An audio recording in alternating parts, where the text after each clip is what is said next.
welcome you all to this fabulous afternoon with the EXP South Asian Network. And I'm Smita Singh. I'm a real estate entrepreneur with EXP Realty. I moved to the United States when I was 17, worked in corporate America, and had businesses for the past 12 years. I got into real estate about 4 years ago, 4.5 years ago, and I am a top producer here in Houston. I'm also a national speaker. I've spoken at Inman and EXP. And I believe that women should really step it up and not play small. So I also coach women in real estate.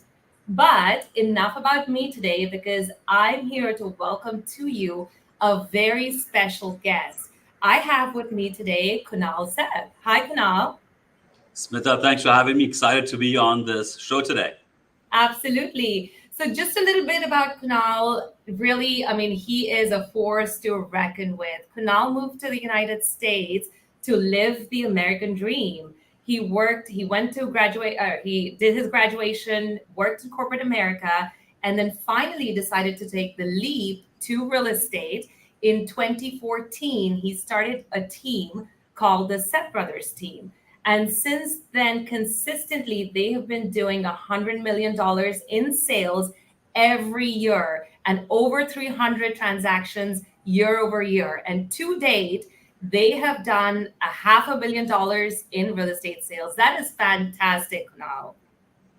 Thank you, Smita. Yes, the journey has been exciting, but I'm just getting started. Yes, and I really want to focus on a few things because what helps you stand out is your first generation mindset, and we're going to dig deeper into it. But I want to start off with a little bit of your background. Tell us a little bit about yourself. Tell us, who is Kunal Seth? Happy to share that, Smita. So I was born in India, and I moved to US when I was 21 years old. Came here to go to grad school to do my master's in MIS, Information Systems. And coming to America was a big blessing. Anyone who's not born and raised in America and they come from other countries, other continents, coming to America is a privilege. And I was privileged when I was approved with my visa status on student visa to come over here. But coming to America, I had a vision, Smita, that I came to this country and I was going to do whatever it takes to be financially independent. So I came when I was 19, 20-year-old, and I'm blessed that when I came, my parents gave me the financial freedom, gave me the tuition fee to pay for my first year of college. And while that was a blessing, I said, thank you, parents. I'll take that as my backup plan.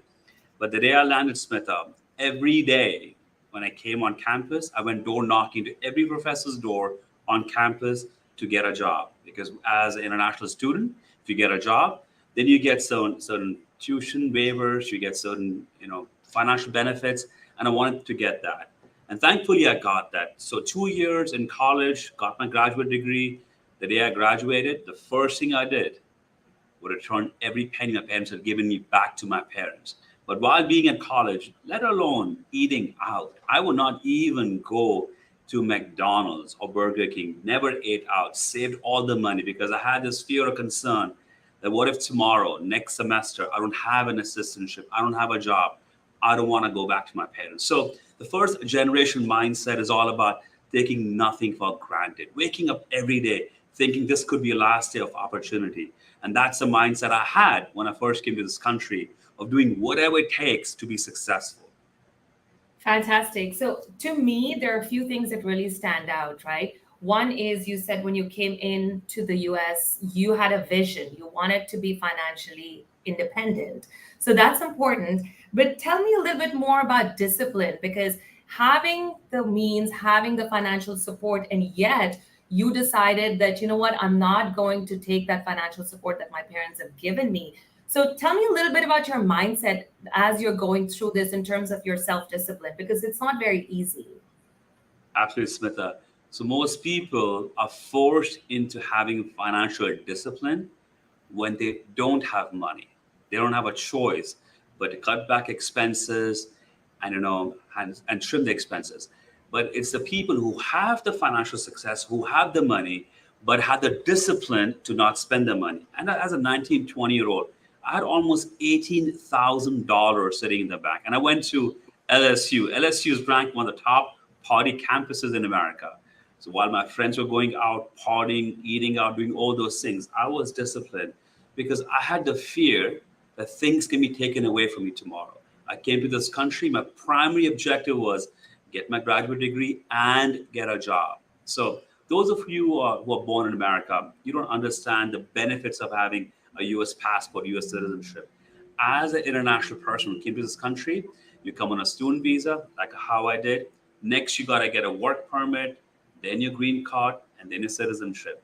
But as a student, if I do not get a company to give me a job or sponsor a work permit, I would get shipped back to my home country. So I was against the wall from day one. And I said, if I made all the way over here, I'm going to do whatever it takes to be successful. So the money I don't want to touch. And that's what I returned when I finished my graduate degree in 2 years. Wonderful. I wanted to repeat that again, what you said about having the discipline when you have the means. So repeat that again for us. So financial discipline is not about when you cut back expenses when you do not have money, but financial discipline is about you being cautious about or not splurging when you have money, holding back your money for the rainy day. That's what the true definition of financial discipline is. And I think that's so important, right? Because that also goes for real estate agents. Because when there's so many, when they're closing all these deals, they go ahead and they splurge and they're like, okay, this is what we're doing. But when the going gets tough, they're like, what do? I don't have the money to, to maybe pay my mortgage or all of that stuff. So I think that's a very important aspect that goes through your whole life that you need to be able to take with you. Correct. You'd see if you follow realtors on social media, middle of the year, second, third quarter, they're buying expensive things, going on vacations, buying expensive cars.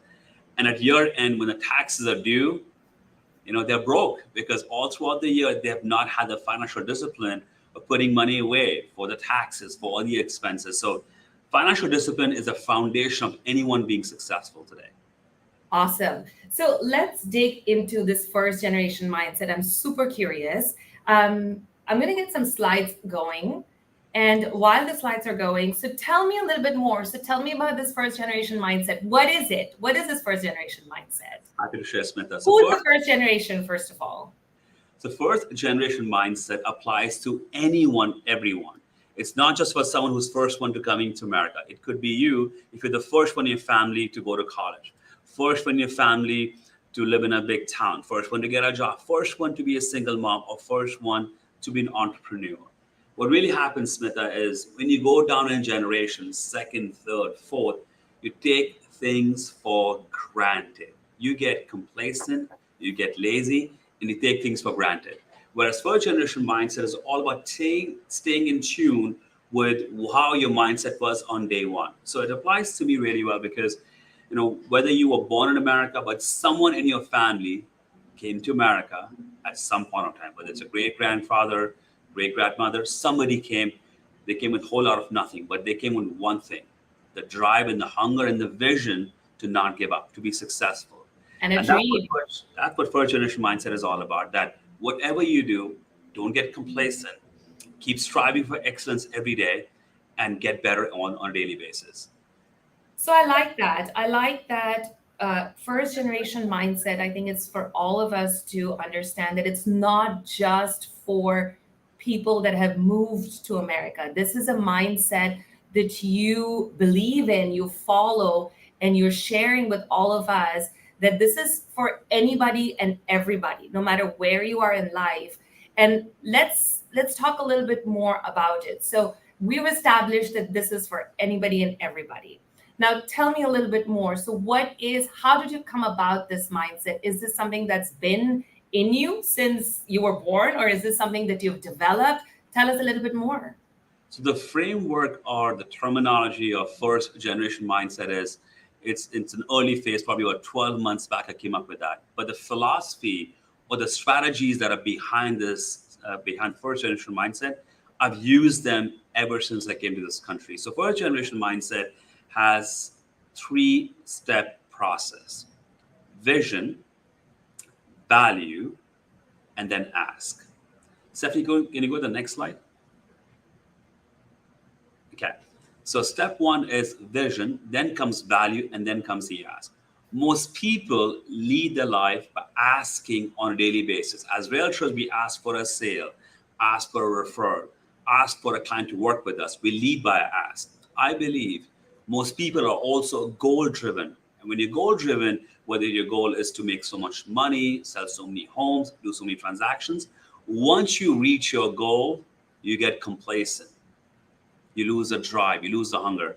Great example is, the most medal Olympian, Michael Phelps, when he was at a peak of his career and he retired, guess what happened? He went into depression where he had nothing more to look forward to. So when you are goal driven, you're not going to last too long. You got to be vision driven. So that's step one. You have to be clear about your vision in life. And the vision is something that's so far out, that you will never, ever reach the finish line. It just keeps getting pushed far and far out. The second step is value. Now, value that you bring to your customers, to your clients, to the market. Value they want from you. So if you are a realtor and you're adding value to the industry, to the market, to your customers, and finally you say, would you want to consider working with me as your realtor, or would you want to buy a home? Then comes the assets, vision, value, and then ask. So when I came to this country, I had minimal value. I had no value. I was 19, 20-year-old. I do not have a college degree. I do not have a graduate degree. I do not have a job. So what I had to do was I had to elevate my value so that when I interview for a job, my profile is well received and I get a job. Why do I need a job? To get my work permit, to get my work status. So I had to elevate my value. I took a bunch of classes, took some certification exams. So in my previous life, I used to be an auditor. And I'm a certified internal auditor, CIA, CISA, certified information systems auditor. So in the whole class, I was the only one that interviewed that had all these certifications during college. And that helped me get through the top consulting company, Deloitte. So what I'm explaining over to Smita is when you lead by adding value to your customer and clients, whatever you ask maybe in the background will get fulfilled in the long term. I love that. So there's a few things that I wanted to talk about.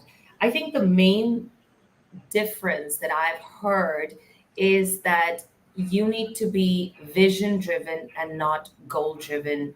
Not be more long term versus more short term, right?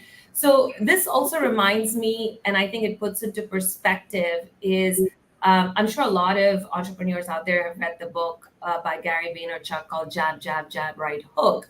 And he only talks about value, value, value, and then you ask for your sale. But I think this puts it in a very different perspective, right? Because we keep adding value, but if we don't know where we're going, then there is an end somewhere that shows up. But where you're saying is that have the vision, and it's something that is way out there because you're going to keep striving to get to that point. And while you're doing that, you keep adding value to the market, to yourself, so that you can elevate yourself. So let's talk a little bit more about the vision part of it before we go into the value. So tell us about yourself as you got into real estate, and you got into real estate in 2014, right? What was your vision? And is vision something that changes as you progress in life? And how does that kind of work into the framework of your vision value ask? So first, to answer your question, Smita, your vision does not necessarily change, but your path or steps or goal that you align yourself at a present time could change, or you could pivot, but your overall vision almost always stays the same. So when I was new in the business 2014, I'm based out of Houston, Texas. We have 40 to 50,000 realtors in Houston. I want to create a niche for myself. So in my business, I partnered with my brother-in-law. Just a coincidence, he's my sister's husband. His last name is also Seth, S-E-T-H. Very convenient. Yes. So when we made the team in 2014, we called ourselves the Seth Brothers team instead of Seth Brother-in-laws. Our inspiration was a show on HGTV, which you may have watched, Smith. It's called Property Brothers. Mm-hmm. That was the inspiration. So when we made the team in 2014, brand new realtors, I case studied and evaluated all the top realtors and brokers in the Houston market. and they all had one thing in common. They all had preferred status with builders and developers. What that meant was if a buyer goes into a sales office, says, I want to buy a home, I have a home to sell, and I'm not working with a realtor, they will say, call one of our preferred realtors. I want a piece of that action. That was my ask. Now, as a brand new realtor, if I'd gone to these builders, hey, Taylor Morrison Home, Newmark Home, Meritage Home, make Seth Brothers team a preferred partner, they'll say, who the hell are you? Have a nice day, because there are 50,000 of you in Houston. So instead of asking up front, I let my ask be known, but I had to lead by adding value to them. So what I also evaluated what these top brokers were not doing well. And I went double down with that. So when I would sell a new construction home, I would go with the buyers to the design studio, attend the pre-construction meeting, attend the pre-drywall meeting, hold their hand throughout the process. When I would meet with the buyer, I knew all the floor plans in my neighborhood or in the community that I was servicing. I would do a lot of open houses. When these buyers would come in, I would influence them to buy a new home instead of buying a resale home. If they would say, I'm looking for a home with this specific layout, let's just say they wanted 2 primary suites or a home which had 2 kitchens or a spice kitchen or catering kitchen, I would say, well, that's the builder, that's the floor plan, that's the section we got to go by. So when I was adding my knowledge-based expertise, in time, me and my team sold a lot of these homes. When we sold a lot of these homes, these builders took a note of the Seth Brothers team and said, oh, wow, these guys are not just selling homes, but they're also aware of a product line and they become advocates for us. So within 12 to 14 months, multiple builders, Taylor Morrison Home, Darling Home, approved us to be preferred realtor partners in the Houston market. And when I tell you this, every year I earn hundreds of $1,000s in referral business from these builders. I'm not kidding you, because they trust us, we trust them, and the business built around them. So even as a brand new realtor, when I had no business in the Houston market, I led by adding value to the industry, to the market. And return, me being preferred got fulfilled. Second example I can give you, Smita, is based on my ethnic background. I'm originally from India. I understand the Indian culture really, really well. I've spent half my life there, and now I'm half my life in America. Now coming to Houston has a lot of South Asian population. And most people, realtors and salespeople, did not like working with them or still do not like working with them because they did not understand the culture really well. So in 2014, I developed a training program called How to Decode and Win Indian Buyers. And started training these builders. When I would go train them, I would take my team. I would go and train 100, 200, 500 people. So when I was training these builder salespeople, helping them navigate through the process of working with international buyers from India, that would result in them selling more homes to these Indian buyers, which would in result help them make more money. So I was adding value to them. In my early years, I applied a bottom-up approach instead of top-down. What I mean by that is I first helped the actual salesperson sitting in the sales office to understand the international buyers, sell their homes, and help them get more financial success. As I was doing that, the word got out. Then managers found out, then senior manager, then the VP of sales.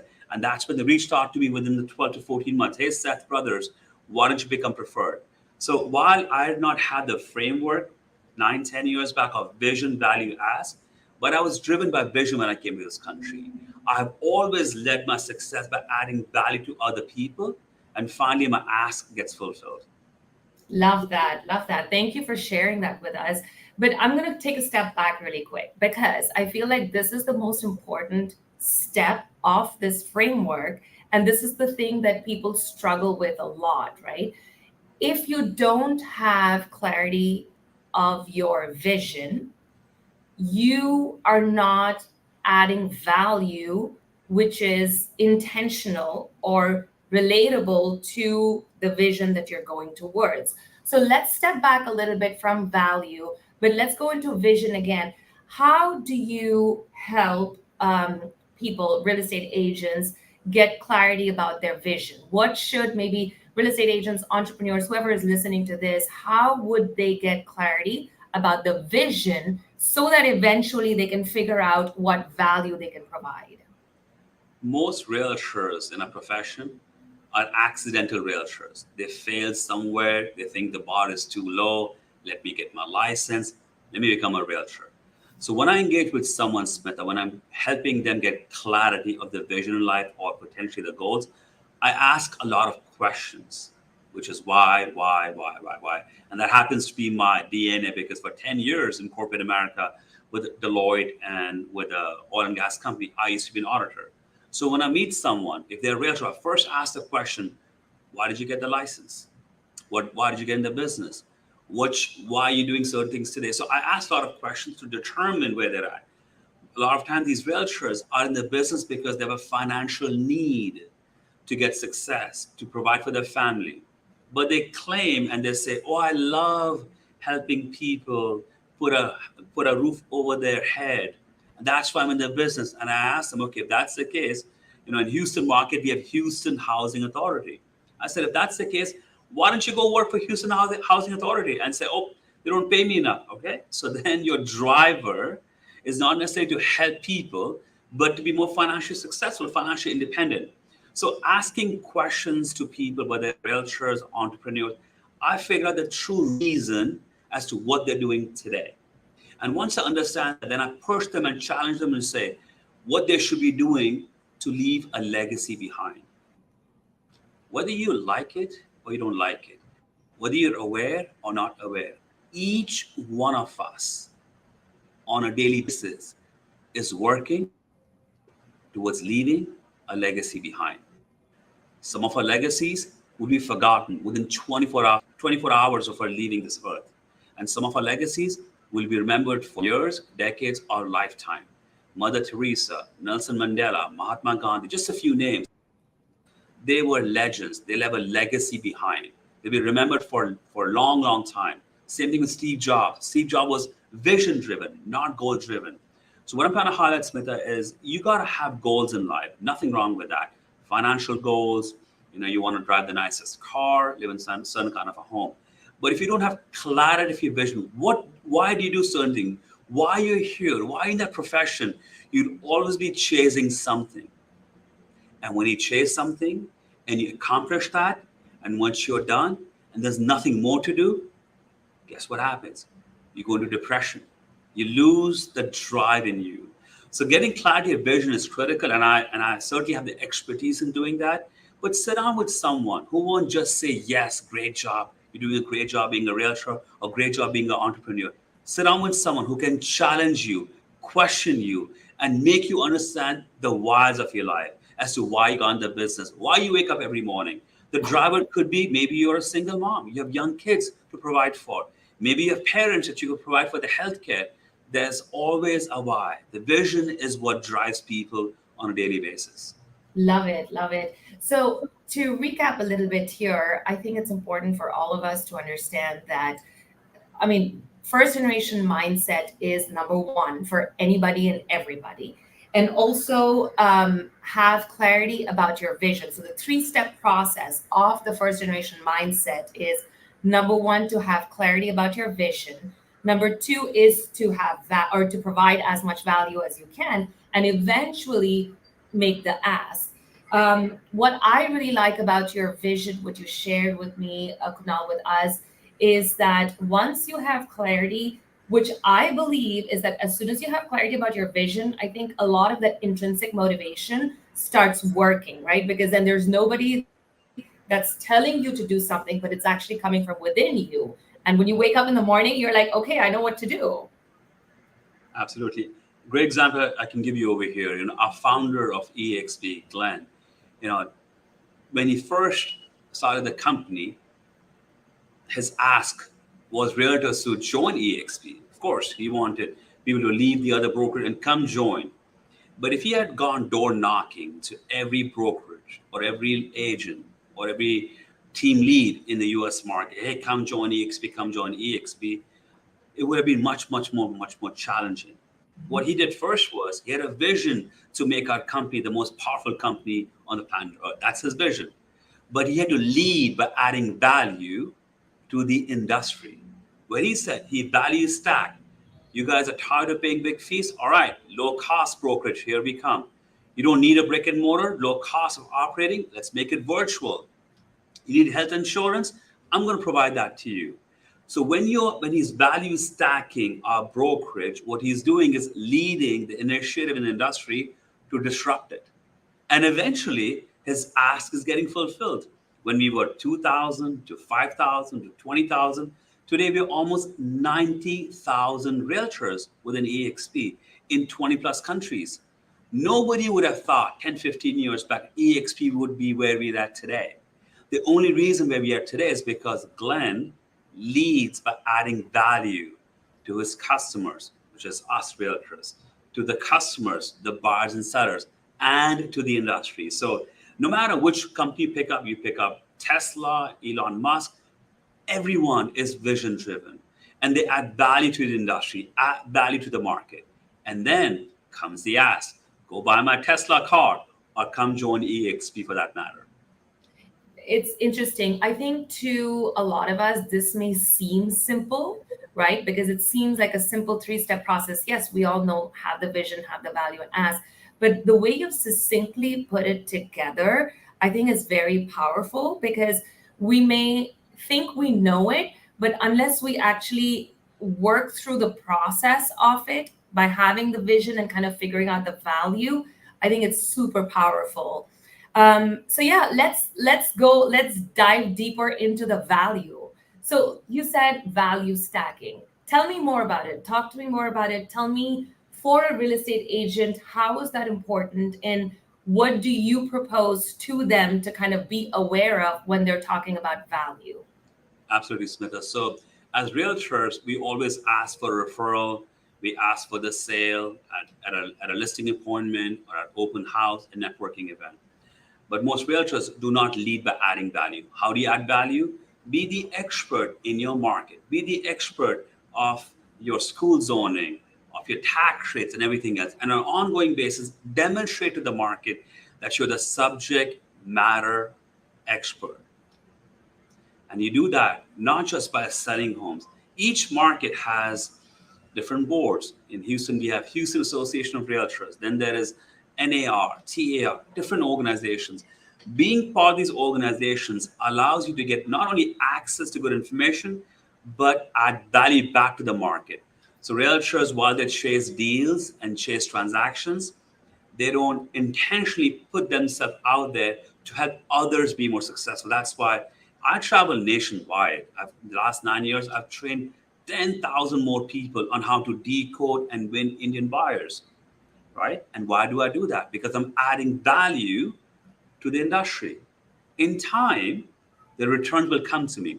So what just popped up over here is actually the cover of my book. I'm actually in the process of writing my first book, which is called The First Generation Mindset, which is what I've been talking about. And what you see over here is it's almost like the look of a passport cover. And it has different milestones of my life: coming to America, leaving corporate America, leaving Deloitte, leaving Transocean, starting my coaching program, becoming a realtor. So those are the milestones. But again, through this book, I go in depth about vision, value, ask. What do you got to do on a daily basis to be clear about what you're doing today to add value? Because if you lead by adding value on a daily basis, whatever you ask, maybe whether it's getting a client to buy a home, sell a home, or transaction, it will come to you. This is exciting, Kunal. You're writing a book on the first generation mindset. I'm excited to read it. And for all of y'all that are watching, if y'all want to can they order it? Maybe they can email you. So hopefully in the next few weeks, I'll have all those things lined up, Smitha. But I'm hopefully being done with the book in the next 30 days or so. Wonderful. Well, make sure that you follow him on Workspace, wherever, so that you know when this is coming out, so you can order your copy. I'm excited to order mine. And we're actually live, and I do have live questions coming in. So are you ready to answer some questions? Bring them. All right.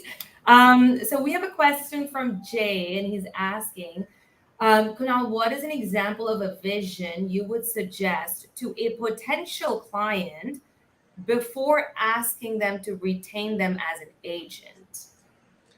So let me kind of give my foundational steps I use on a regular basis when I'm prospecting potential clients. The biggest mistake realtors make is to talk about what they do and not why they do. So at a networking event, at a social event, at an open house, they would walk up to people and say, listen, I'm a realtor. I can get you the best deal. Hire me as a realtor. That's how most realtors lead the discussion. When I'm talking to someone, I talk about my belief system, which will answer Jay's question. I talk about belief system. I believe So, long term. so Kunal, I'm going to stop you for a second because I'm going to do a role play with you. Are you ready? Why not? Let's bring it. Okay, so Kunal, what do you do? So I do not know who you are. We just met for the first time. Yes, Okay. I'm And a potential client. okay, you could be a potential client. Your question is, what do I do for a living? Yes. I believe long-term financial success comes from owning real estate. And I've this belief system for the last 2 decades. And me and my team in the Houston market have expertise where we've helped thousands of people make the right financial decision, whether it's buying a home, selling a home, doing residential or commercial. If I can help you make the right financial decision in real estate, would that be value to you, Smita? Yes. Okay, thanks. So I'm a licensed realtor. I have a lot of expertise. What differentiates me from other realtors? Most realtors rely on the local MLS to find listings for sale, which is resale homes, which I believe you also have access to. What I specialize is finding opportunities which are not even listed. And I specialize in finding opportunities, especially with builders and developers that are going to be built in the near future. What's good and bad about that, Smita, is that if you buy a resale home today, you got to close in 30 to 45 days. But if the market shifts, a COVID wave comes in, or rates go up, you could be caught in the wrong side of the tunnel. On the other hand, with new construction, it's covered with warranty, but you have a longer lead time. Based on what I've shared with you, is that of even interest to you, Smita? Yes, I think so. I would like to hear a little bit more about this. Perfect. Want to do this? Let's set up some time where I can engage with you, share with you more detail, and tell you about how me and my team can help you make the right financial decision. Sounds good. Let's do it. All right. So, Thank you so much. so repeat, what was Jay's question, Smita? What did he So ask? Jim's question was a little different because he said, what is an example of a vision you would suggest to a potential client before asking them to retain you as an agent? Great question. So with a potential client, prospect, I may not necessarily talk about my vision, but I'll talk about my belief system. Where I believe owning real estate is a ticket to retirement, ticket to financial success. I will share with them my journey, my story of buying my first home when I was 21 years old, my journey of buying investment homes, or helping clients do certain things. And I'll share with them why I'm here to help them make the right decision. If that means they're not going to buy a home for the next 6 months or a year, so be it. So I don't necessarily talk about my vision when I'm engaging with clients, but directly, indirectly, they'll be aware of where I'm at, what I'm going to be doing. So when I'm talking about objectively how I can help them make the right decision, and I make it seem, you know what, with or without me, you can be successful. With or without you, I'll be successful. I make it seem the way I communicate, the way I speak to the clients is that I'm good where I'm at. You actually need me to help you make the right decision. And if you hire me, I'll do whatever it takes to make you successful. Does that That's kind of great. So, yeah, that does answer the question. So, I think, and you answered it very well, is that the vision is not potentially to show the client where you're going, but this vision that you're talking about is more of your vision, right? In life, where you want to go, or how you want to be successful, or where you want to reach, and then you're talking to them about what your belief system is, because when you're talking about your belief system, you're sharing with them what's important to you, and you're kind of bringing them into that into it with you. That's correct. So Smitha, you got to be clear about your vision in life, okay? But you got to lead all discussions, all interactions, all engagements by what value you can bring to them. As a realtor, what value you can bring to them. But when you say, hey, I'm a realtor, call me When you want to buy a home, what you're leading by is your ask. Mm-hmm. Call me when you want to buy a home. So you can earn some commission. What about me? What about the buyer? When you lead by adding value to help them answer questions, share knowledge base, share expertise, give them insights about areas that flooded, for example, school zoning. Now you're adding value. And when you add value, your ask gets fulfilled in the future. Love that. So, Jay, I hope that answers your question. Lead by value and talk about your belief system because then they know, like, and trust you and they're willing to work with you. Awesome. So tell me more about Steve Jobs. I mean, that's my favorite quote, Smitha. If you're working on something exciting that you really care about, you don't have to push, the vision pulls you. So I was born with batteries included. All right. I go nonstop. I have one life and I'll do whatever it takes to hustle on a daily basis. But a lot of people, especially realtors, need a push. They have a good month, good week, they make some money and they're lazy and they go up and down because they are again goal driven. Their goal maybe I want to sell 3 homes this month, 5 homes this month. I want to earn $10,000, $20,000. They're goal driven. But when you're vision driven, it's so much different. I can share a story with you. In 2013, I used to work for an oil and gas company, and I would travel offshore to the rigs. And I would work 1 month, Smitha, get 1 month off. And in my off time, I got my license to do real estate part-time. So I was working full-time full-time in corporate America and had my license. That year, when I was in corporate America 2013, my base salary was about $93,000 and change. And being an immigrant, being from India, I had a vision that when I come to this country, I want to get to the $100,000 base salary. So that year in March, I told my hiring manager, this year when I get my pay raise, you know what, I want to get to $100,000. So I let that be known. My ask was known. I was working hard on my job, traveling, doing all those things while I was doing real estate. In October, I got my pay raise. Phenomenal letter from my HR. My base salary went from $93,000 to $99,987. Oh, wow. $13 short of $100,000. For the company I worked for, that was nothing. It was insignificant. Whether it was intentional or not, it would never be known. But that was a straw that broke my back, and I quit corporate America. Now, leaving corporate America with a steady income job, almost $100,000, becoming a realtor was not easy, but I believed in myself. I believed in my skill. I knew that, my education, my experience, nobody could take that away. But going back to vision, the following year in Feb, I went for my ex-brokerage's conference. And based on production, I had made about $60,000 in commission as a part-time realtor in 2013. Based on that commission, I was going to get an award. They had different stacks of awards. The lowest one, which they call Executive Club. I said, I'm not going on stage for that award. I mean, that's whatever. The highest award in my previous brokerage was when you make over $1 million. At the same event, Smitha, a girl walked across the stage and she won brokerage name Rising Star Award in the state of Texas. I said, what the hell is that? Came back to my office, went to my broker and asked, tell me about this Rising Star Award. He said, Kunal, for that, you got to earn $250,000 and you got to do all of these things. I said, I'm going to win it this year. Did you win it? He smirked at me. I said, all right, I got it. I'm going to get it done. I came back to my office, went to my brother-in-law, saw it. I'm going to win RE/MAX Rising Star this year because I got to win it. And that year, I did win that award. We closed over $28 million in the first year. And I did earn over $250,000. Now, yes, it was a goal, but it was a vision that drove me. I want to see myself walk across that stage. But if I was goal driven, I would have stopped right there. Oh, I got the Rising Star Award in Texas, so be it, I'm all set. No, that award, that production, that financial success is in the rearview mirror. It's long, far gone, right? It's only because I'm vision driven, not goal driven.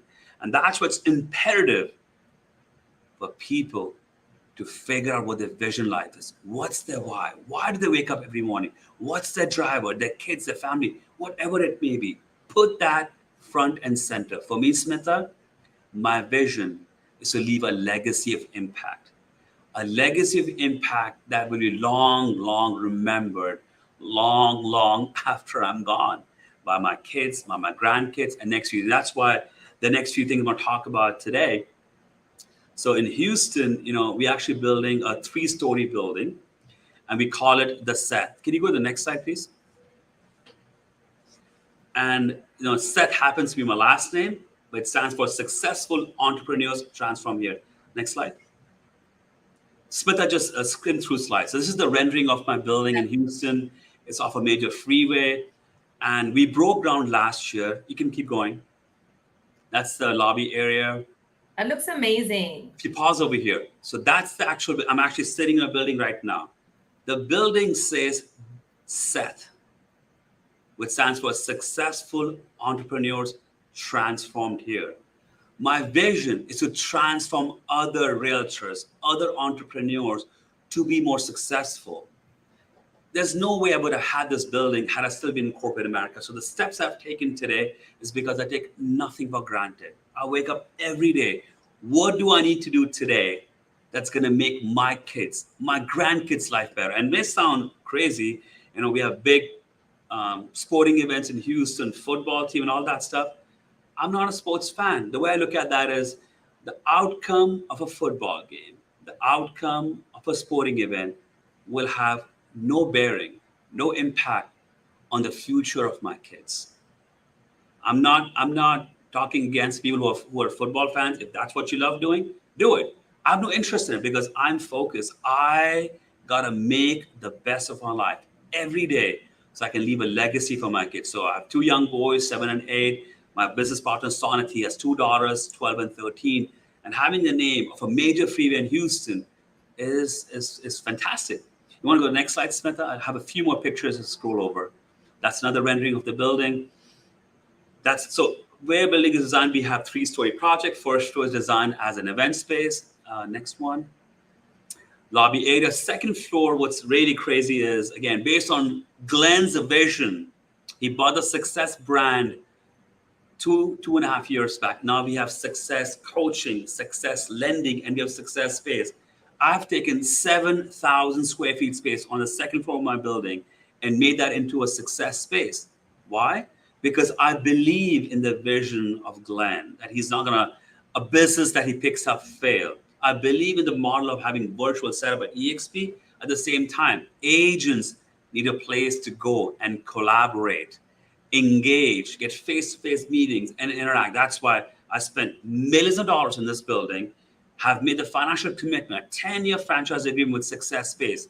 Now, in the US market, you have so many brands, WeWorks, Regis, a lot of brands that do co-working. I mean, I could run my own co-working space. But when you are aligned with people who are visionary, then you got to understand what's their why. And I have an idea what Glenn's why is. That's why when he said we're opening a new business model, which is Success Space, I said, sign me up. I was one of the first 10 ones in the country. In fact, our location, the first one that opened up in the US market. So again, I'm vision driven. Next slide, Smita. That's me standing on the rooftop with my business partner, Sonnet. We just celebrating the fact we finished the building last November and we're in the space. So it's empowering. But you see, nobody had to come and tell me, Kunal, wake up, Kunal, do this, Kunal, go sell a home, Kunal, get a job. You know what? No matter who's listening to a podcast or this video today, someone in their family came to America with a whole lot of nothing. They came with a drive, hunger, and vision. And somehow, as they go down, they get complacent, they get lazy. They rely on the food stamps and the unemployment benefits. But when you are driven and you have a fear or concern that things will be taken away, you do whatever it takes. And that's what the first generation mindset is all about, Smita. I love it. Fantastic. First of all, congratulations. This looks fabulous. And your first ever Success Space. So that's great. Huge congratulations to the both of you. And yeah, I mean, I think for me, the few key takeaways is definitely have clarity of your vision, because that's what helps you not get complacent. That's what helps you get up every day and say, you know what, I'm going to go crush it. And that's what you did. Because there's a lot of people, when they were short that $13, would say, oh, you know what? Now that's going to be my next goal for next year. And let me just keep doing what I'm doing. But what you did is said, you know what? I'm not going to let that $13 stop me. I'm going to do what I want, what I need to do, what my vision is. And you went and you got it. So that's fantastic. Congratulations. Before we head into kind of our next topic, which is how to decode and win Indian clients, I do want to delve a little bit deeper, Kunal, into when you keep talking about the first generation mindset. By the way, I'm sold. I think it's so important for all of us to think this way every day because that's what gets you going. But also, I want to understand a little bit about people that are going or are looking to imbibe this mindset into themselves. Tell me a little bit what traits or what qualities should they be working towards, or what should they be aware of as they're moving through this three-step process? A lot of people, Smita, have inherent skills to identify their values or their first generation mindset. But the easiest way would be they should find someone around them who's a first time business owner, first immigrant, first one in the family to come to America, first one to be a single mom. Go ask them, go talk to them what struggles they're having or what struggles they had, and get a sense of what it takes to be successful. So having conversation with other people, because if you're around people who are all just like you, who take things for granted, no one's forcing you to think about how to get better, you'll get complacent. So again, reflecting about, because all of us, Smita, have done something in our life that was the first one in the family. You could be the first one who moved to a big town, first one, to get a college degree, and think about what you went through at that stage. Would you want your kids, your grandkids to get complacent when they go to college, next generation? No. You want them to value the fact they are able to go to college or go and live in a big town. So again, reactivating a first generation mindset is critical. For me, I was born with batteries included, so I just operate a different frequency. But if you do not have that, if you're not that kind of person, find someone around you. I truly believe, Smith, that people who get coached and mentored always outperform people who don't. Find a mentor, find a coach, find somebody that you can hear from, listen to, and evaluate what they did or what they are doing today to be more successful. And you don't have to limit yourself to someone who is a realtor. It could be anyone, could be an entrepreneur, could be someone who works somewhere, but ask them the whys. What I really credit corporate America, especially being an auditor, is that I ask a lot of questions. I dig deep. Even when I'm working with clients, I ask them, why are you buying a home? Why now? Why not yesterday? Why this size? Why? When I ask all those whys, I get a good sense of what is driving them today to make a decision. I'm in a better position to push them towards a finish line. This is where, before you ask others why, ask yourself why. Why did you in the first place get your license? Why did you get that job? Why are you doing what you're doing today? And sometimes that why gets backburnered or buried away. Reactivate that. And what I'm showing you over here, I say this to myself every day. I don't know how I'm going to win. I just know I'm not going to lose. I'm not going to lose. I may lose a battle here or one there, lose one client there, lose one client there. That's going to happen. That's part of the game. But I'm going to leave a legacy behind, one way or the other. And that's what drives me every day, Smitha. Love it, love it. A few key takeaways that I took away is definitely, and I think this goes with a lot of, there's the saying or a quote, and I'm going to butcher this for sure, but it says you are the average of the five people that you hang out with. So what you said is surround yourself with people that are going to lift you up, motivate you, but are going to ask you those difficult questions, because that's when you start thinking and step outside your comfort zone. So that's definitely important. Find a coach and a mentor. And I think for all of us, we're all, if you don't have a coach and mentor, go get one. Even somebody as big as Tony Robbins or, some of the big names, they all have coaches and mentors that they go to every day. So that's very, very important.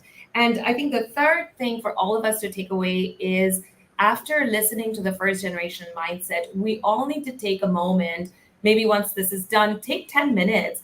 And as Kunal said, keep digging deeper, right? Get a pen and paper and start asking yourself why. So eventually you will get to that vision that you're working towards, because if you don't have clarity about your vision, you wouldn't know what value to provide.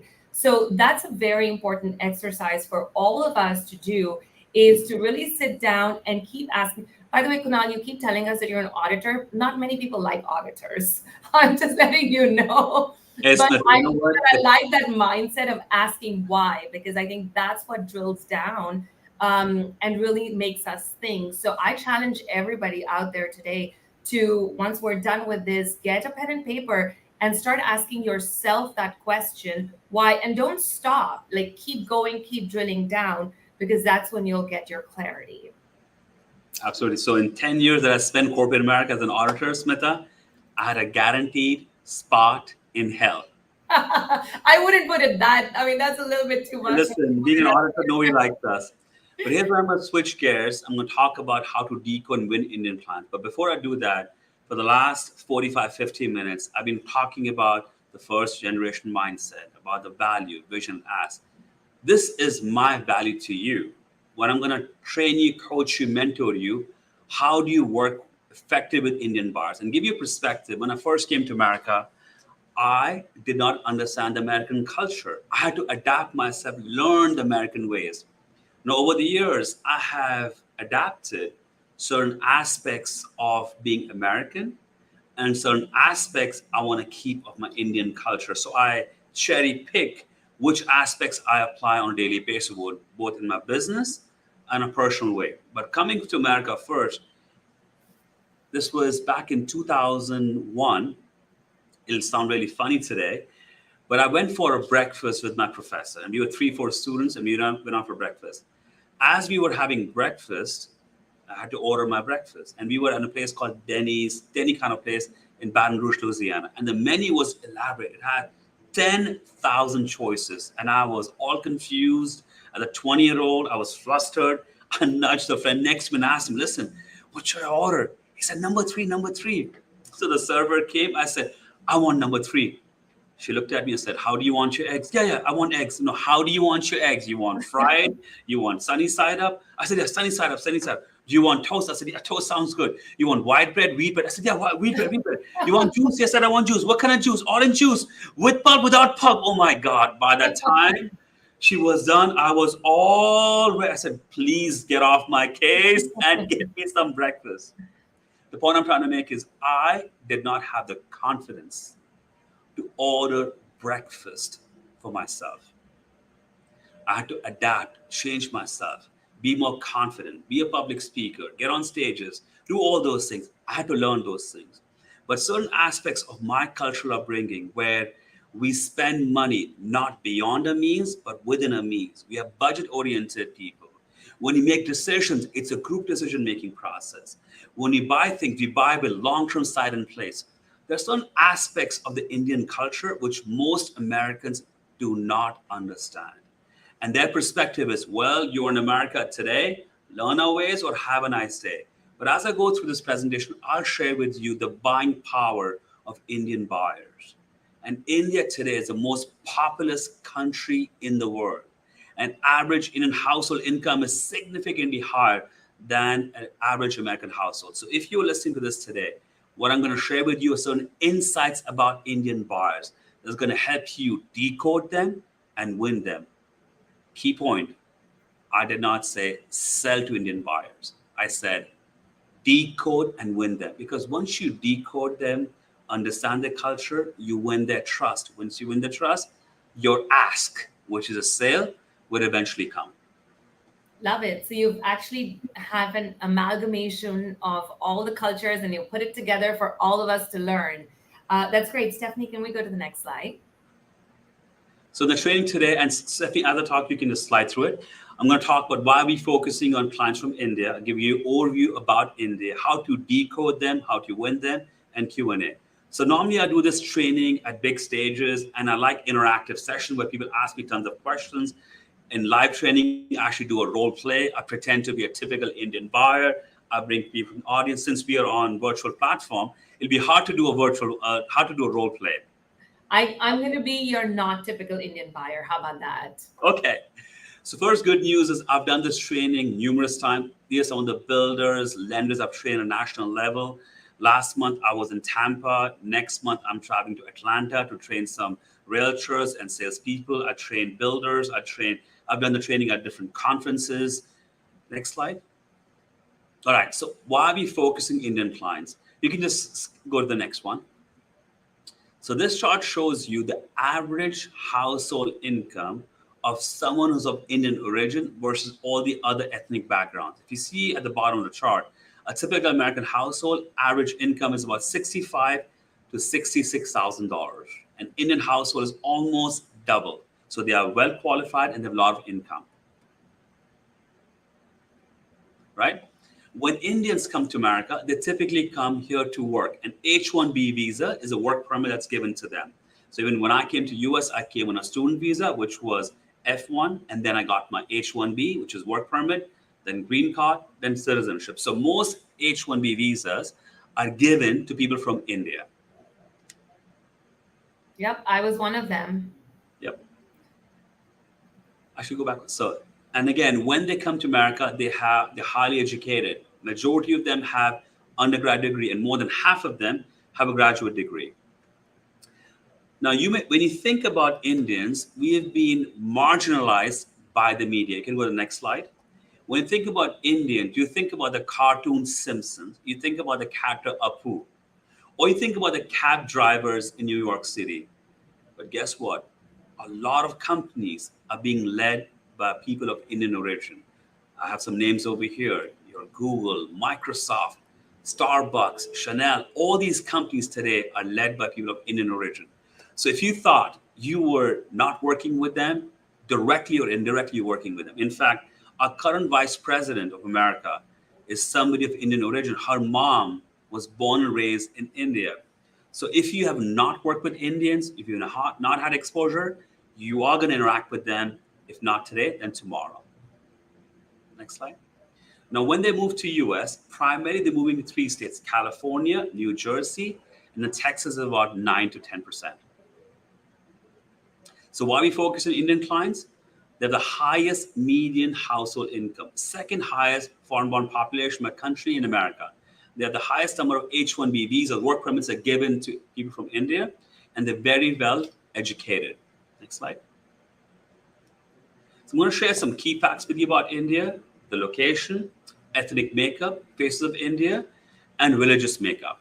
So some key facts about India: 7th largest country, world's largest democracy, largest English-speaking nation in the world. India has more people who speak English than America. Did you know that? And again, just early on this year, it's not something to be proud about, but India is the most populous country in the world. We have 1.4 billion people. Almost 17 to 18% population of this world is Indians. Location-wise, India is in Asia. So when you think about Asians, you normally think, oh, you must be from China or Vietnam, but Indians are also Asians. And India is on the other end of the world. So in the Texas market today, in Central Time Zone, it's about 12 p.m. over here.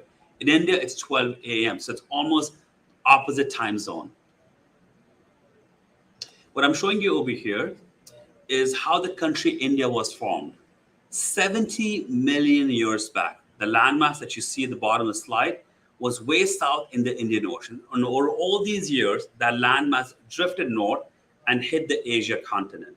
Now, you may have heard about Mount Everest and Himalayas. That's a mountain chain that's right in the country Nepal, which is right over there. This landmass is still drifting north and making these mountains taller every day. Now, you're wondering what happened in Asia 70 million years back. What relevance does that have today? Actually, it has a lot of relevance. So the next slide. For example, in America, you have primarily a few races. You have the Caucasian race, African American, Latino race. We have different races, but these races came to America intentionally. Whereas in India, we have 3 races primarily. We have the Indo-Aryan race, Dravidian race, and the Tibeto-Burman race. And the color coding shows you what part of India they live in. So these people came together over the shift of landmass over millions of years. So when you look at Indians, it is extremely diverse country. The languages we speak, the clothes we wear, the food we eat is extremely different. Next slide. So over here, I'm showing some pictures of people. The top right corner, you see a picture of two girls. They are the Tibeto-Burman race. They're Indian. The person top left corner, he is from a state called Punjab. He's a Sikh. Bottom left, that's this person is from a place called Rajasthan, north part of India. Now, while both of them have a headgear, the religious beliefs are completely different. The person in the bottom right corner, he's from southern part of India. If I was to bring one person from each state of India, they would all look different. Languages, eating habits, the way they dress up would be completely different. So what unifies India is a national language, which is Hindi, Hindi. Anyone, everyone who goes to school in India is bilingual. So all subjects like history, geography, science, they are all taught in English. So if I'm from southern part of India, I would study English, Hindi, and based on what region, I would study Malayalam, Tamil, Telugu. If I'm from northern part of India, I would probably study Punjabi. If I'm from west part of India, I would study Hindi, English, and Gujarati. So most Indians speak more than two languages, but if someone's gone to school, they're all bilingual. That's why India has most English speaking people in the world. Next slide. Religious makeup of India. 80% population of India is Hindu, but we have 1.4 billion people. Even 2% or 5% is a big population in India for the other religious backgrounds. Smita, am I going too fast? Any questions coming up? You're good so far. Okay. My facts are being refreshed. All right. I'm going to switch gear and talk about how do you decode Indian clan. I'm going to talk about three things: body language, naming convention, and communication style. First one up, body language. So if you've not experienced it, if you meet with Indians, they do a lot of this, left to right and right to left. And when they do that, it gets confusing. Are they saying a yes or are they saying a no? So certain regions of India, we do a lot of head bob, but not all Indians head bob. When an Indian is communicating with you and they're head bobbing, what they are communicating is they're acknowledging what you are saying, that they're in conversation with you, not necessarily agreeing or disagreeing. So head bob left to right does not mean a yes, does not mean a no. Now, just because I've decoded for you, please do not start head bobbing with them. That's a trait you do not want to emulate. You would actually offend them. But next time you see Indian head bob, you should understand their conversation with you, not necessarily saying a yes or saying a no. So when I was new in America, I would be talking to my American friends. I would ask them a question and they would say, I would say, dude, either you say yes or yeah. What's this business? That was alien to me. Same way the head bob is alien to you. I've caught myself doing this.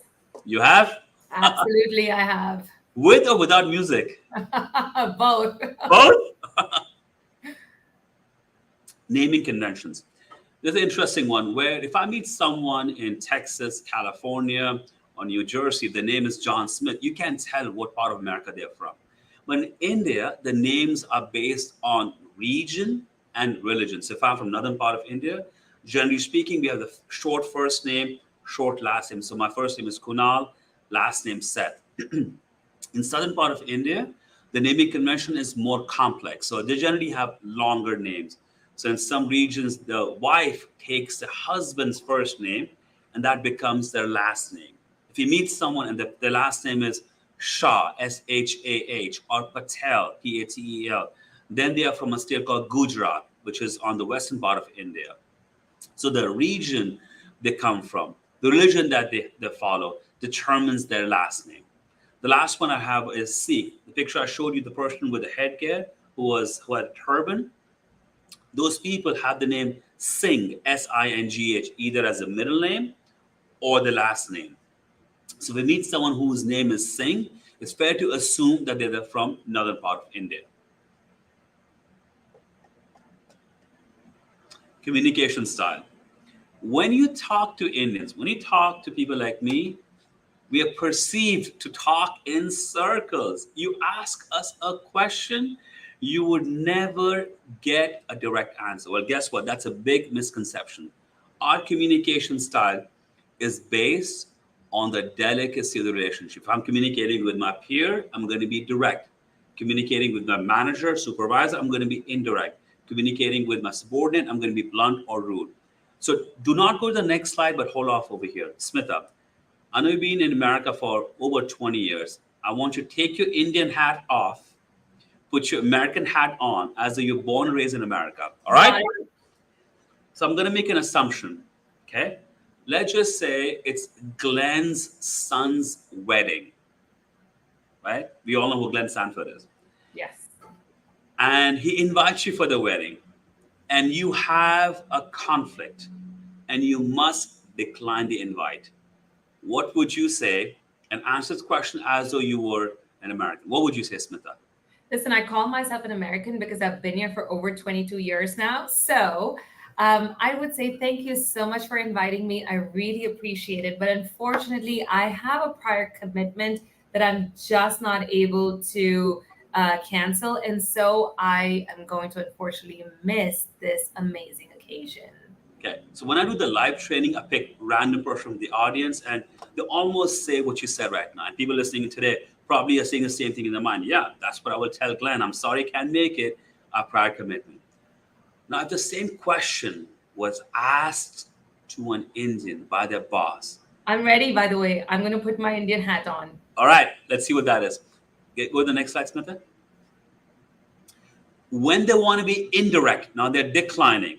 They're saying no to Glenn, but they're being indirect. Wow, thank you so much for the invitation. I'm sure it will be a very great time. I will do my best to make sure I am there. They're declining, but they're being indirect. When they want to be direct, thank you so much for the invitation. It'll be a great honor to be there, but I will try to come. But I will try to come. They're saying no, but they're being direct. Now, when they want to be rude, guess what they will say? They will say, I'm so sorry. I won't be able to come as I have prior commitment. Now, Smita, what you said a minute back was more in line with number 3, correct? And if I was to survey people on this coaching call today, and I were to ask them, what you said was not rude. Your communication style was right communication style for Americans. But that communication style for the Indians is actually rude. Saying no is considered rude. So in our business, we are trained and taught as salespeople, as realtors, be direct. If there's a home for sale for $500,000 and the buyer says, I want to offer 350, you tell them, nope, not going to happen, not going to get it, have a nice day, right? On the other hand, when dealing with Indian buyers, while you know for a fact that a listing at $500,000 will never, ever get sold for 350, what you should consider saying is, you know what, I understand you want to offer 350 because that's your budget. But while I understand you can afford more, let me see what I can do. I'll try my best to get you the home for $350,000. Now, as realtors, we are required to submit offers, communicate our offer terms to the listing agent, which you should do. But what I normally do is I call the listing agent and explain to him, listen, I understand your home is worth $500,000. My client wants to offer 350. I don't know it's too low, but I just want to at least let you know that they were interested in the home. And I go back to the client. You know what? I tried. They're not going to agree to 350. Why don't we go to 375, 350, 385? So with Indians, there is a lot of ping pong or back and forth you have to do. But when you're direct with them and say, nope, not going to happen, you're being rude. It's a big shift when you work with a typical American person, when you work with a typical Indian buyer. So being indirect is actually a better way of communicating with Indian buyers. Smith, is this making sense? Absolutely. Okay, any questions that are coming up so far? So far, no. I think this is important for all, a lot of real estate agents to understand how to communicate with their clients, who is, if you're the agent and you're helping your client buy or sell real estate and they're of South Asian descent, like you said, sometimes it's better to be indirect instead of being very direct, because that may be perceived as being rude. Yeah, just saying I will try will help you win their business. So a lot of times I ask the question, what's the most important thing to win Indian clients? A lot of people say, give them the best deal, do less head bob, or discount your commission, do this or do that. So while all those are possible answers, I believe the best way to win Indian clients is on the next slide. So when I do presentation, it's more dramatic. First, a circle comes up, then the picture pops in, and then the text. So this is from Meet the Fockers, where they have this concept about circle of trust, right? For the Indian buyer, being in a circle of trust is everything. Once you win their trust, they become advocates for you for life. They will buy homes, they will send their friends, they'll send their neighbors, they'll send their family members. But winning the trust is not easy. They don't trust realtors, they don't trust the building process, they don't trust salespeople. So my objective today through this training class is to help and give you some insights about Indian buyers or Indian culture that help you get in the circle of trust. Because once you get in the circle of trust, your ask is to sell them a home, and which will get fulfilled. So I'm going to talk about three things: religious beliefs, cultural values, and buying habits. So you guys may have heard the term called feng shui. Feng shui applies to buyers who are from Asia and are Chinese. For Indian buyers, it's called Vastu. That's spelled Vastu. So Vastu is an extremely complex science of building. It's actually a point system. So you get points of what direction the front door faces, where's the kitchen, where's the bedroom, where's the cooktop. It's a point system.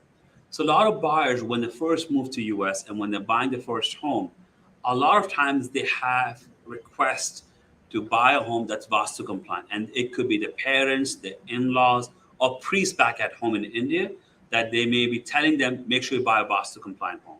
Now, Vastu is extremely complex. I'm going to cover a key things that are most requested.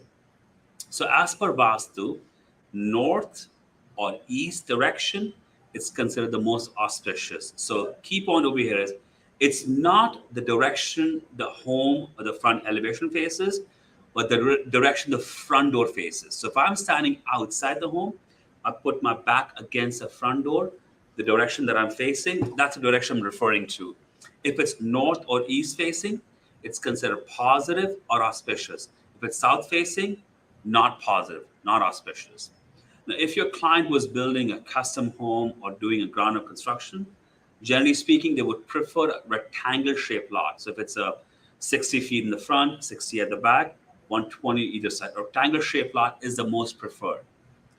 If the lot is irregular shaped lot, they prefer cul-de-sac shaped lots, which are narrow in the front and wide at the back. That mimics a cow's mouth. A cow's mouth, if you can imagine, is narrow in the front and wide at the back. So if a lot mimics a cow's mouth, it's considered positive or auspicious. If you flip that, if the lot is wide in the front and narrow at the back, that mimics a lion's mouth. Lion's mouth shaped lots are considered inauspicious.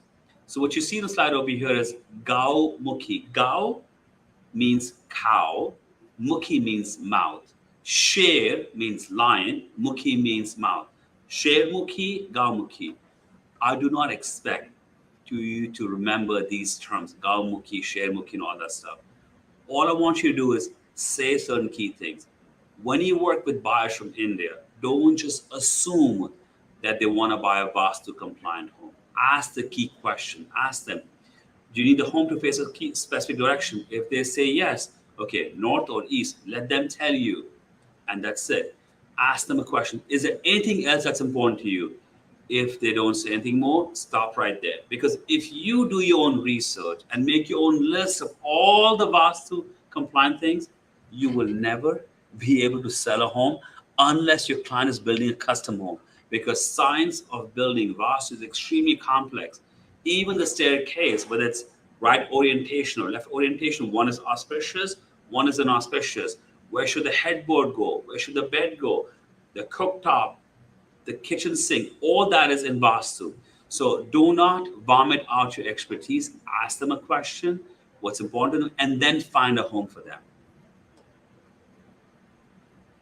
Makes sense? Okay.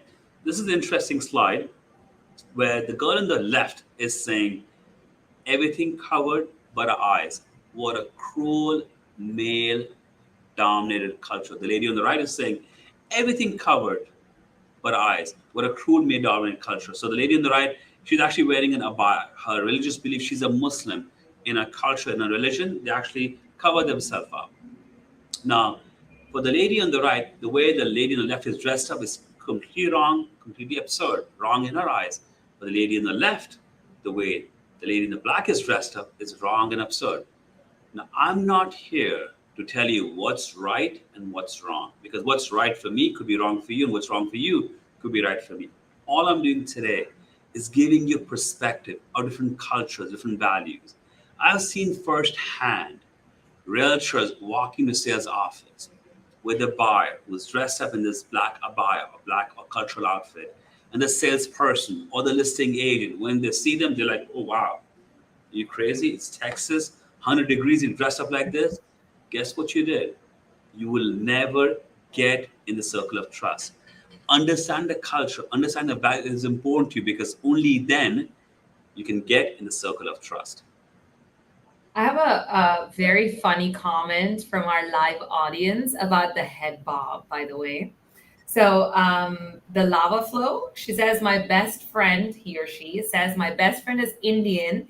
And when he does the head bob, I know he's happy and we agree. I head bob back to him, LOL. Now I know it's a yes or a no. So in a funny way, the faster the head bob, the happier they are. That's what she's saying.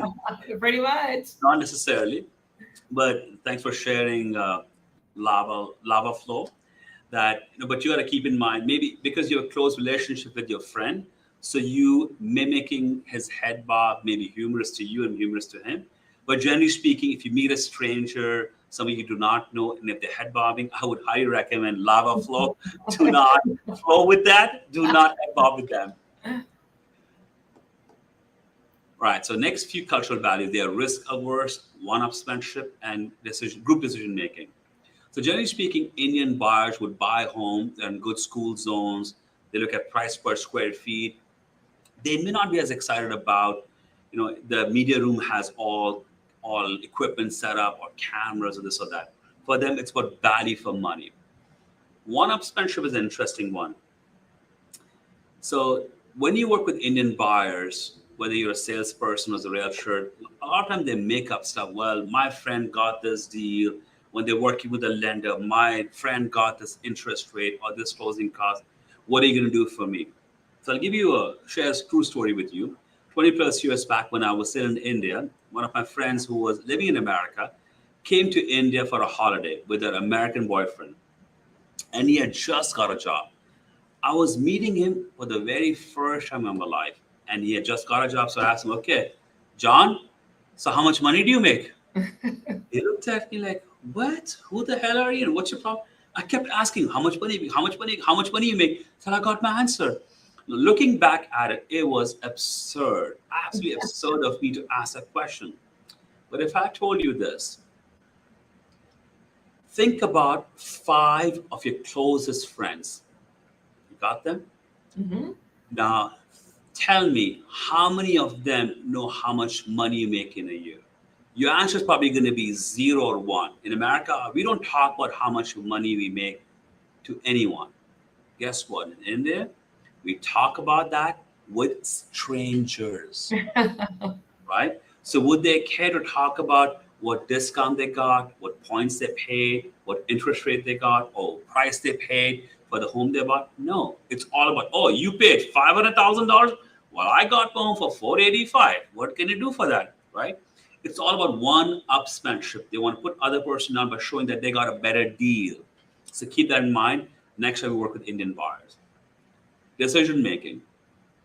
When you work with a typical American family, the person on the mortgage or the couple on the mortgage is going to make the decision. Are they buying a home in one neighborhood or the other one? What size of home? How many bedrooms, bathrooms?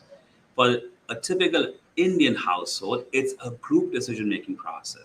They would have their father-in-law, mother-in-law, their neighbor, their uncle, their aunt. They have a group decision-making process. So if you're working with Indian buyer, do not just engage with the client who's going to be on the contract or on the mortgage. Engage with everyone.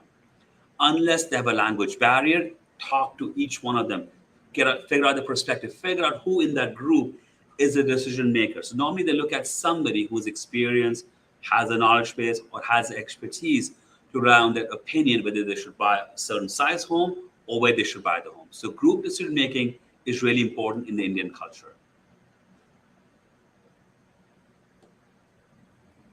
Okay, less touching between genders. The two easy giveaways are if you're meeting with the Indian client and if they're dressed up in a cultural outfit or a conservative outfit like a abaya or a sari, then generally speaking, you should not be forthcoming with shaking the hand. If they're older age profile, then again, you should refrain yourself. The easiest thing is if you're a female salesperson, go ahead and extend your hand and shake the wife's hand or female's hand. Don't extend to the opposite gender. If you are a male salesperson, shake the hand of the husband. If the wife or the female extends a hand, then shake the hand. So it's better to be conservative than be aggressive. In America, we are trained that everyone's equal. You got to shake the man's hand, shake the female's hand. In certain cultures, that's not right, especially if they're from a small town in India, or the religious belief are that they do not interact with the opposite gender in the open. So be conservative, let them extend the hand, and then shake the hand.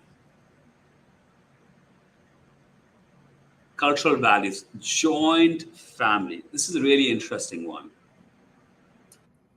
I'll give you my perspective. I'm not saying one is right or one is wrong. In America, if you are 20-year-old or 19-year-old, 21-year-old, you're expected to move out of the home and be independent. When you get older, when you are a grandfather, grandmother, it's okay for you to live in an old age home. Now, these two things are frowned upon in India. If I'm 20-year-old, 40-year-old, or 50-year-old, I can live with my parents as long as I want to. The expectation that when my parents get old, I'll take care of them. They'll live with me. That's why what you see in this picture is a joint family setup, which is where you could have parents, their two sons, their daughter. They're all living in one household. In fact, my parents in Houston live with me. It's a blessing. I have young kids. They take care of my kids. They add value. They teach our Indian culture to my kids. So joint family is really important to us. Now, how does that impact you as a realtor? When they buy a home with long-term perspective, because when they have family that's still in India and they visit them, they don't come for a day, they don't come for a week, they don't come for a month, they come for 6 months, sometimes up to a year. So if they have older parents or in-laws, if they're visiting them from India, if you have a 2-story home, having a bedroom for your parents or in-laws on the second floor is going to be challenging to go up and down the stairs. So generally speaking, they would prefer a home that has 2 bedrooms on the first floor, at least a guest suite on the first floor. This way, when the parents, in-laws come, they don't have to go up and down the stairs. So their buying habits are based on the fact that when family comes, they would visit them long term, or when they move to US, they may live with them. So they design the home in such a way they align with multi-generational household. What I'm showing you over here is typically how Americans in America stand in line. In the picture below is typically how Indians stand in line in India. Now, if I bring these people from India to America, they're like, what's wrong with you? Come on, moving up. There's so much space. If I take any one of you or the people in that picture to India, like, whoa, what's going on over here? Where is my personal space? So again, it's a big cultural difference. India has 1.4 billion people. No matter what time of the day it is, no matter what day of the week it is, whether you go to a bank, a grocery store, a pharmacy, there are people everywhere. So there's lack of personal space. Now, this is one thing that I had to adapt myself and learn the American way to maintain this one arm distance. It's been about 5 or 6 years back, pre-COVID. I went for a holiday to India, and I've been already in America for about 10, 15 years. So I had adapted myself. So my mom had asked me to go to the ATM and get some cash, get some money. I went to the bank, went to the ATM. I was waiting my turn. I was 5 feet away from the guy in front of me. But by the time my turn came, I'd been pushed and nudged till I was right behind the guy in front of me. I got so uncomfortable. I got out of the line and came back home without the money. So my mom asked me, Kunal, where's the money? I said, Mom, I could not be in the line. There were so many people, they were on top of me. And she looked at me, what are you talking about? You used to be the same person. You used to be pushing, and that's true. Back in the day, I would be the one pushing and nudging. Come on up, let's move in. There's so much space. But moving to America, I had to adapt myself. So as a salesperson, if you're working with Indian people and they are in your personal space, go behind the desk, go behind the computer, or maintain a distance. That is something that they need to adapt and learn. Now, I'll say this, there are sleazebags in every culture. But if an Indian is invading a personal space, more than likely they're new to the country or they've not adapted themselves to the American culture. Next slide. Buying habits. Budget oriented, value conscious, informed buyers. When you work with an American buyer, you would ask them, what do you pre-approve for? $500,000. Guess what they're spending to buy that home? $500,000. When you work with Indians, you do not ask them what they pre-approve for. You ask them what their budget is. If their budget is $350,000, if they're pre-approved for $500,000, the budget probably would be $350,000. But they will ask you to make an offer for $250,000. So it's all about budget, not about pre-approval with Indian buyers. They're very value conscious and they're very informed buyers. Most realtors make a mistake that they show them a home. Okay, do you want to make an offer? Do you want to make an offer? Do you want to make an offer? It'll be gone, it'll be gone, it'll be gone. They create a sense of urgency. On the other hand, last year my team sold 335 homes. We did 117 million sales volume in 2022. Of that 117 million, more than 85 to 90% sales were to Indian buyers. I know how to work with them, how to engage with them. It's not about the pre-approval. It's about the budget. How do I win their business? And on my team, I have 45 team members. I have every ethnic background on my team. I train them, mentor them, coach them. They got to become a research partner with these Indian buyers. If they say, I have concerns about flooding, I have concerns about tax zone, or I have concerns about school rezoning, become a research partner. Research for them. Give them information dump about what they're seeking. Because I'll tell you this, Indians are not impulsive buyers. Indians are not impulsive buyers. They'll take the time, they'll do all the research. What you got to do is become a research partner with them, navigate the process with them, and get them to the finish line. Buying habits, love to negotiate. So when I do this training live, it's more dramatic. So in live class, I ask people by a show of hands, how many have they ever bought a car from a car dealership? I get 50, 100, 500 people raising their hands. And then I ask the question, how many of you have ever paid sticker price? And normally there's nobody. Last month, I was in Tampa, Florida, and this person raised her hand. She said, I paid sticker price. I said, you paid sticker price? Wow. Why would you do that? Now, she happened to be the controller for that market. So she was not a salesperson or a realtor, and controller, financial background, they just are very black and white. They just do what they do. But in America, we know we never, ever pay sticker price at a car dealership. And the salesperson knows that you will never pay sticker price. They expect you to come and negotiate. And you expect to negotiate. That's an understanding. So when you buy a car from a car dealership, whether you get free car wash or free floor mats or the screen for the sun, you want something. You want something. You want to feel, I got a deal. I got a deal. That's a feeling you want to get when you leave the car dealership. Every person on this in America wants to get that feeling. Imagine if that mindset applies to everything you buy in India. The exceptions are, if I go to a McDonald's TGIF or a name brand, national, international brand, then the sticker price is what I pay. But everything is negotiable in India. Again, back to the same vacation. When I was in India, I went to a pharmacy to pick up some toothbrush, shaving cream, that kind of stuff. And when I got to the counter, my bill was maybe $5 or $6. But there I was, talking back to myself. I was in India for a few weeks and I was wearing my Indian hat. I started negotiating with the store owner. Come on.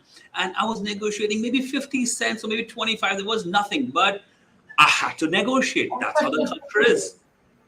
So in India, most businesses are mom and pop owned. They know you're going to negotiate. Cab fare, grocery shopping, everything. So they price it up. And they expect you to come and negotiate, and they price it down. So when you work with Indian buyers in America, they may come and tell you, listen, I'm going to buy 2 homes, I'm going to buy 3 homes, or I'm going to have 3 of my friends work with you as a realtor. Give me a better deal. Now, in some cases, they may buy multiple homes, or they may have multiple family members or friends buy homes with you, but not every time. Generally speaking, they're doing that to evaluate the stretch they have with you as a realtor or as a salesperson. So if I was in India today and I was shopping for, let's just say, a pen, and the pen was $5, I would say, well, I'll pay cash. What discount would you give me? 10%. Well, I'll buy 5 pens. What discount would you give me? Oh, you're going to buy cash? I'll give you 15% off. You know what? I'm going to buy 25 pens. What discount would you give me? Well, if you buy 25 pens and pay cash, I'll give you 30% off. In the end, my goal is to buy 1 pen and get 30% off. What I did was determine the stretch of the salesperson. And they buy that in America when they're buying a home, buying a car, 2 cars, 3 cars. So be mindful. As a realtor, if they tell you, I have 3 friends, or I want to buy 4 homes, get the damn pre-approval. Say if you have 4 friends, let me meet with them. If you buy a home, I will see what I can do for them.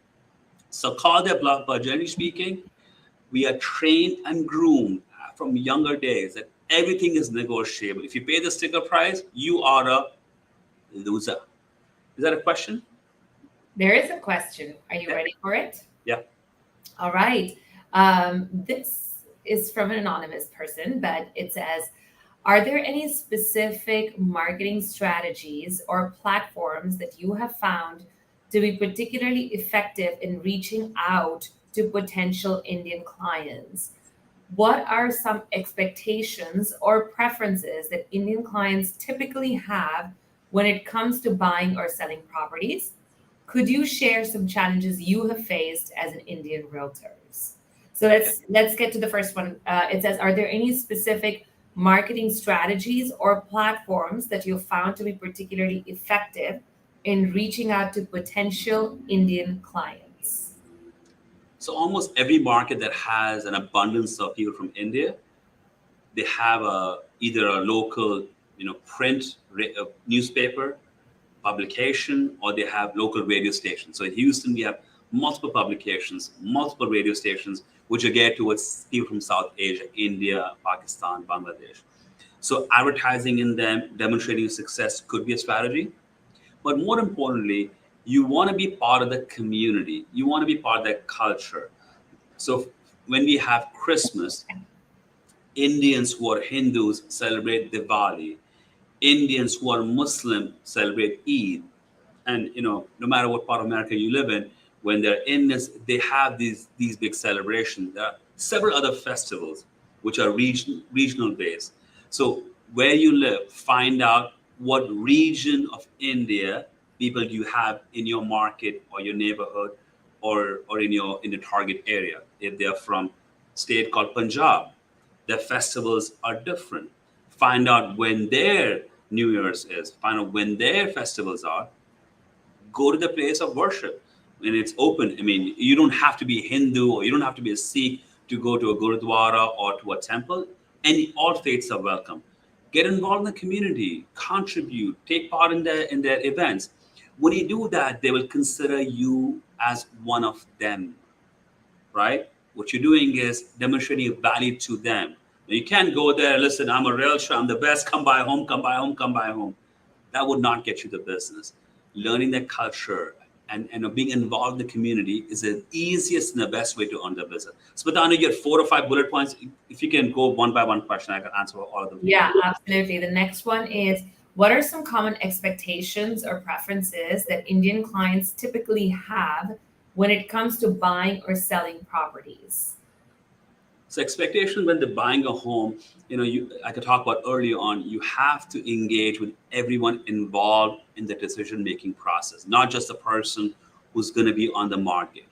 You have to understand the culture. If they say, I'm not going to buy a home or write the contract on this day because it's inauspicious, you're like, what the hell are you talking about? I got you the best deal. So knowing the culture, understand the culture, and not getting offended when they say no or they don't want to buy is the better way of engaging with them. So your question was, how do you ask the question again, Smith? What are some common expectations or preferences that Indian clients typically have when it comes to buying or selling properties? Other expectations from Indian buyers, engaging with everyone. May I add one? Yes. They need to feel like they got a deal. Yes. Right? Absolutely. That's a big one. They have to feel like, oh my gosh, I got the best deal ever. And how you value stack it, I guess, is important. You're right. What's funny is, I'll share a story. I sold a home a few years back for about $800,000-$900,000. But when I sold the home, the market was very active. It was seller's market. So there was not a whole lot of negotiation we could do or price reduction we could do. And this was a new construction home the client had bought. In the end, 5 rose bushes that cost under $100 made my client so happy. And I told the construction man, listen, you got to do something. You got to do something for this client. So I can put some rose bushes. I said, please do it. And that got them happy. So, just an extra bit, small bit, even if it's insignificant dollar amount, makes them really happy. Wonderful. And the last part was, could you share some challenges you have faced as an Indian realtor? So big challenge that I faced in Houston is when I was new, in newspaper, on radio, there are a lot of Indian or South Asian realtors in the Houston market. And the bar is very, very low. To first give you perspective, when Indians come to America, they don't come to America to be realtors. They come here to have professional jobs, doctors, engineers, and all of those things. And so did I. I did not come to America to be a realtor. So most Indian realtors are part-time realtors. They have a full-time job. They get the license on the side to save on commission. These same realtors are transaction-based realtors. They advertise on radio, on newspaper that, hey, call me, I'll be a realtor and I'll give you 1% back, 2% back. So Houston has an abundance of Indians, an abundance of realtors of Indian origin, and they actually advertise. So as a new realtor, when I was brand new in 2014, I thought, I'm Indian, I'm professional, I have a lot of value, I'll win the business, I'll win the trust. And I worked with some Indian clients for the first 3-6 months. I worked with them tirelessly, helping them find the right deal and do all those things. In the end, right before the contract is being signed, they would say, all right, Kunal, so how much discount are you going to give me? Like, come on, dude, I've worked my butt off for 6 months and now you want half my commission? I had no choice. I either had to walk away or give up my commission. That was the biggest challenge. What had changed and pivoted was I would have a consultation meeting with every client first, bring them to the office, sit down with them, engage with them, ask them questions. What do you need? Why do you need? Again, the why. I would share with them what value I will bring, my team would bring, how we would assist them. And my team, or I sell a lot of new construction homes, which is you go to a sales office, right? The contract takes 6 to 8 months. So we act like liaisons between the buyers and the salesperson. So as a full commission realtor, I would go with them to all these appointments, design center, pre-construction meeting, hold their hand throughout the process. When the buyer says, I want half the commission, I say, I'm sorry, if you want half the commission, I can spend all this time with you. No, I want half your commission and full service. I would get up and say, you know what? We're not aligned. Please find somebody else. I can work with you. I would say that. I would tell them, I would rather sit at home and do nothing than to work with you. Now, that's the mindset I had 9-10 years back. And that mindset did not backfire at me. the same buyers would say, you know what, I respect you, I see a lot of value in it, I really want to work with you and your team. So demonstrating value to these clients, it's critical. If you don't demonstrate value, they will come after your commission. They will ask for a discount. But when you elevate your value, it becomes irrelevant. So I have a philosophy that cost is only a concern when there's lack of value. If you as a realtor, you're not demonstrating value effectively, you're going to be asked for your commissions. That's the biggest challenge I faced working with Indians initially. Wonderful. Thank you for sharing. And before we move on, I'm going to do a quick shout out. If y'all have any questions, please feel free to send it to us. We are taking live questions. And before we wrap up, we'd like to take all of your questions. So please go ahead and send it to us. Go ahead, Kunal. Okay, what's the next slide? Okay, this actually is the last slide. Key takeaways. I talked about how do you win Indian clients. It's the circle of trust. Once you win their trust, you win their business, their friends' business, they become advocates for you. Religious beliefs are talk about Vastu compliance. It's extremely complex. You will never learn all about Vastu. Just understand that most buyers, when they come to America, when they want to buy a home, it's maybe their parents, in-laws, or priests back at home.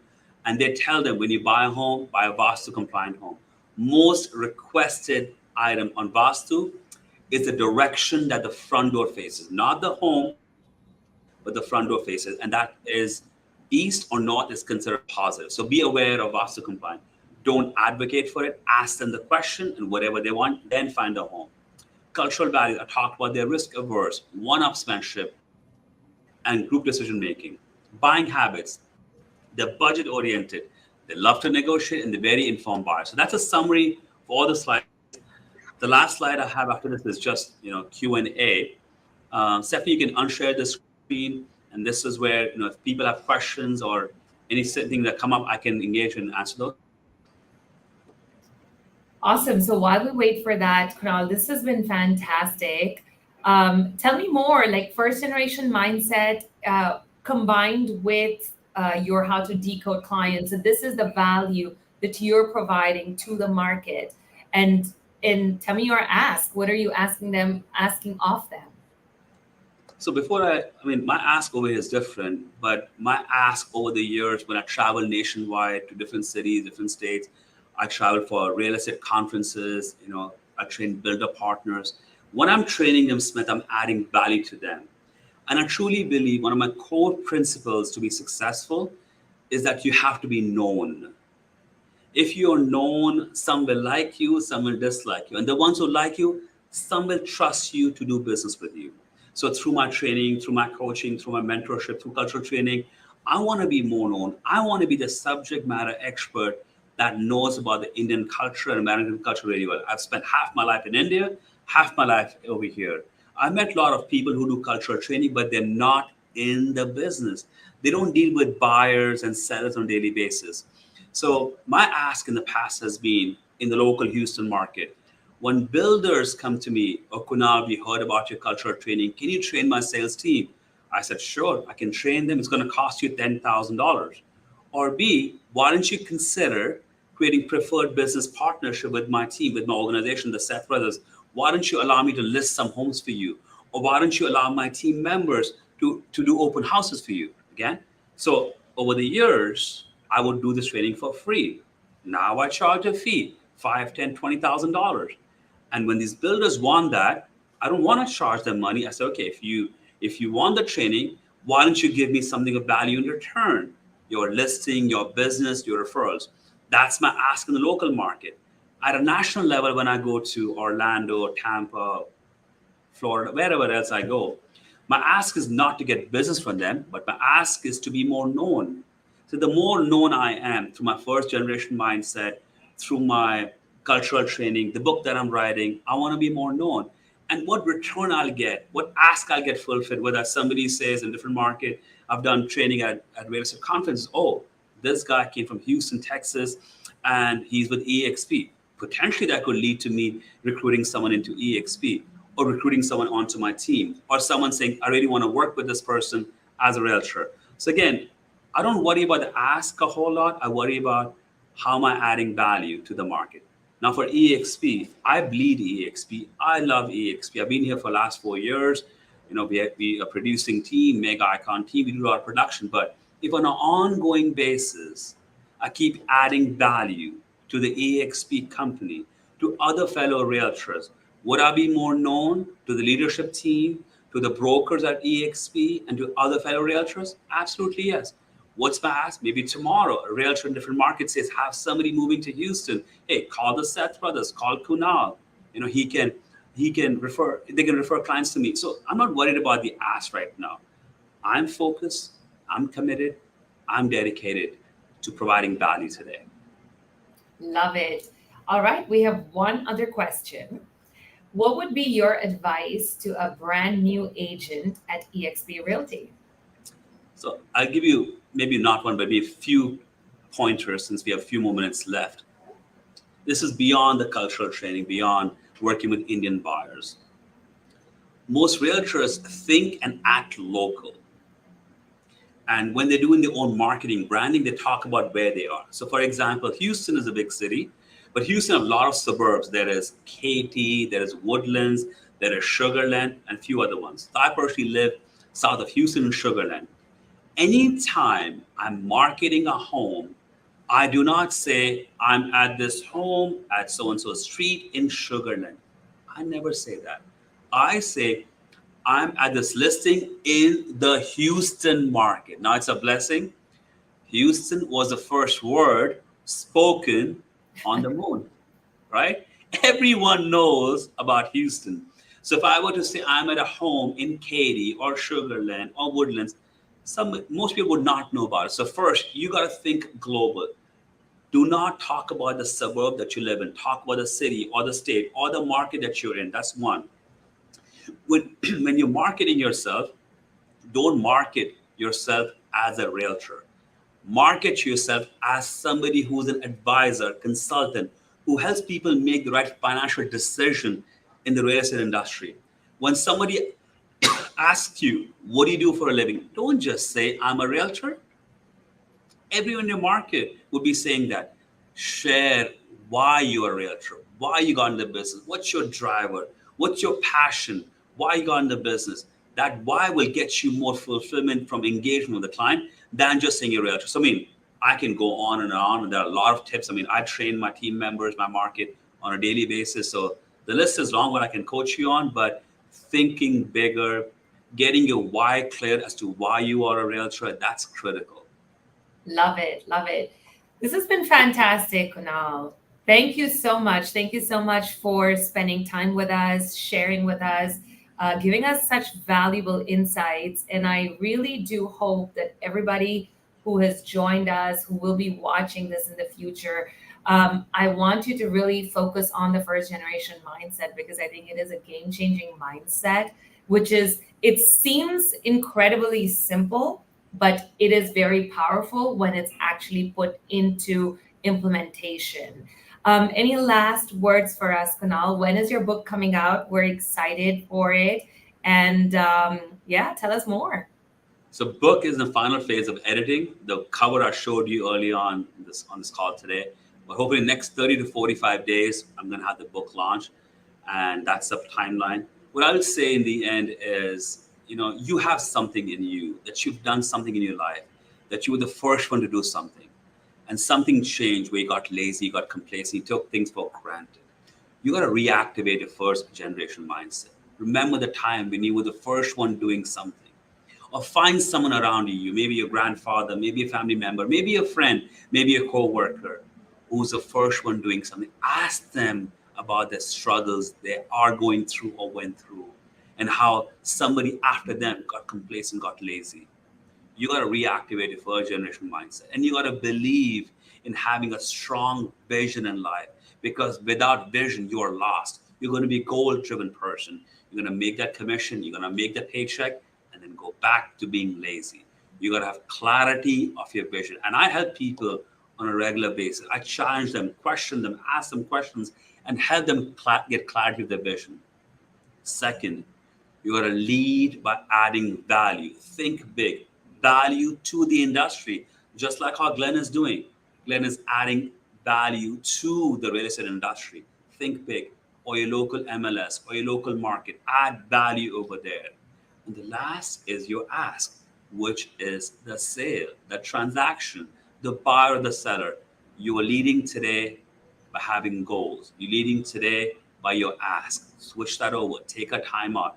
Reactivate your first generation mindset and believe in the vision, value, ask. My tagline I use all the time, which I gotta say now, is boom shakalaka. It comes Boom shakalaka, when yes. I get on stages, when I do social media marketing, everything I do is boom shakalaka. Today has been boom shakalaka. Absolutely. Thank you so much, Kunal. This has been fantastic. And we're going to sign off. This is Smita Singh. And thank you, Kunal, for being here with us. Thanks a lot, Smita. Thank you very much.